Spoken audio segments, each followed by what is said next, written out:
तर आपण जसं मागच्या व्हिडिओमध्ये बघितलं होतं, की ॲनिमिया जो होतो प्रेग्नन्सीमध्ये त्याचे काय कारणं असतात. एक्झॅक्टली प्रेग्नंट लेडीजमध्ये का बरं आपल्याला ॲनिमिया दिसत असतो. तर आता आपण बघू, की हे डायग्नोज पण कसं करता येईल. ते आपल्याला डायग्नोज करावं लागतं हिमोग्लोबिन टेस्टमधून.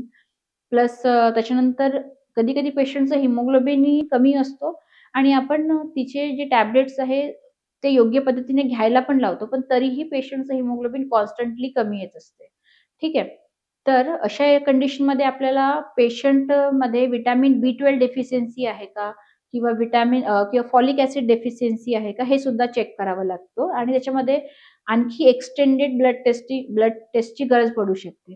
कारण व्हिटॅमिन बी12 आणि फॉलिक ॲसिड जे आहे, हे दोघंही मिळून आयर्न तयार करण्यासाठी मदत करत असते आणि जर पेशंटमध्ये फॉलिक ॲसिड डेफिशियन्सी असेल, व्हिटॅमिन बी12 डेफिशियन्सी असेल किंवा मायक्रोन्यूट्रिएंट डेफिशियन्सी असेल, तर आयर्न बनणार नाही.